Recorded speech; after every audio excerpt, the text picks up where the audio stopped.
गंवई गांव की एक सीधी साधी अनपढ़ औरत अचानक हो गई दीवानी। वाह। सुनिए एक कहानी। हुआ यूं कि दोपहर में डाकिया एक खत लाया। अनपढ़ औरत ने उसी से पढ़वाया तो मन ही मन में खत पढ़कर डाकिया ने पूछा, क्यों रे, तेरा आदमी फौज में सिपाही है? बोली हाँ। 3 साल पहले ब्याही है? बोली हाँ। शादी के 2 महीने बाद ही फौज से बुलावा आया? बोली हाँ। और तब से वो अब तक नहीं आया? बोली हाँ। तो सुन, ये खत ये बता रहा है कि तेरा सिपहिया आज शाम की गाड़ी से आ रहा है। ये खबर उस औरत के तन बदन में नाचने लगी और खत छीनकर वो बिना पढ़ी लिखी औरत अपनी उंगलियों की पोरों से उसका एक एक आखर बांचने लगी। वाह वाह वाह वाह वाह। खुशी में रोने लगी, कुछ कुछ बोराई सी होने लगी। कभी इधर भागे, कभी उधर भागे, कभी ठगी सी ठहर जाए, सोते से जागे। खबर किस किस को सुनाए, कुछ समझ ही न पाए। नहीं नहीं नहीं नहीं नहीं नहीं नहीं, खबर किसी को नहीं सुनाऊंगी, सुनाऊंगी तो मारी जाऊंगी। घर बाहर वाले सब घिर लेंगे, मेरे पास आने नहीं देंगे। मैं तो दरवाजा बंद करके यहीं पे रिझाऊंगी। उसके लिए बढ़िया सी रसोई पकाऊंगी, अपने हाथ से खिलाऊंगी, पंखा झलूंगी और पानी पिलाऊंगी। हाय राम, क्या चीज़ सबसे ज़्यादा अच्छी लगती है उसको? क्या बनाऊं, क्या खिलाऊं, क्या पिलाऊं? अरे दैया, बात कितनी खराब है। उसकी तो सबसे प्यारी चीज शराब है। मना करने पर भी रोजमर्रा लाता था।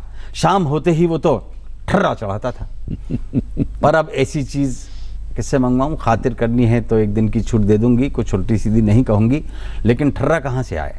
ऐसी चीज भला किससे मंगवाए? तभी उसे ध्यान आया कि ज्यादा न पी जाए, इस डर से उसने एक बोतल छिपा दी थी, पेड़ के नीचे दबा दी थी। तो वो दौड़ी दौड़ी गई और बोतल निकाल लाई और खातिरदारी में ऐसा निखार लाई कि उसने बक्से पर एक कपड़ा बिछा दिया और बोतल के साथ गिलास रख के सजा दिया। और इंतजारी की बेकरारी में सोचने लगी कि एक बार तो उसने मुझसे भी कहा था कि पी। मैंने कहा था नहीं जी, तो उसने जबरदस्ती की, गिलास मुंह से लगाया था, मैंने फोड़ दिया तो मेरे ऊपर हाथ उठाया था। हालांकि बाद में पछताया था।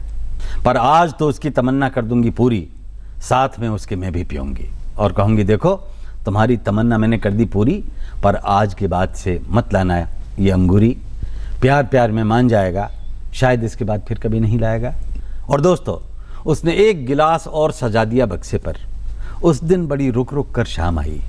धुक धुक करता दिल धड़का, छुक छुक करती रेल आई।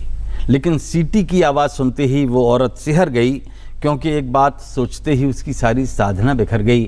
अरे वो तो बोतल के साथ बर्फ़ भी लाता था, बर्फ़ के साथ ही ठर्रा चढ़ाता था। अब बर्फ़ किससे मंगवाऊं? चलो खुद ही ले आऊं। तो उसने लंबा घूंघट काढ़ा और बर्फ़ लेने दौड़ गई। पर इधर तो कुछ और ही बात हुई। पीछे से सिपाही आया, खुला दरवाज़ा, बक्से पर बोतल, 2 खाली गिलास। देख के चकराया, माथा ठनका, कमजोर मन का वो सिपाही उसे दृश्य कचोट गया और औरत को बदचलन जानकर लौट गया। इधर औरत बर्फ लाई, आते हुए बूटों के निशान, जाते हुए बूटों के निशान, कुछ समझ नहीं पाई। और मित्रों, कहानी खत्म, पैसा हजम। आप कहेंगे इस कहानी में क्या दम, कहानी बेकार है, फालतू सुनाई है, इसमें क्या सार है?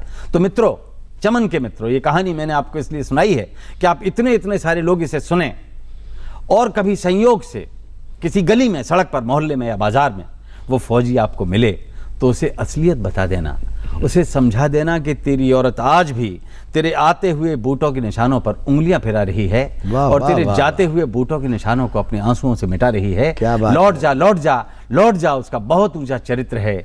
लौट जा मूर्ख, उसकी आस्था तो गंगा से भी ज्यादा पवित्र। वाह वाह वाह, लौट जा। बहुत अच्छी कविता।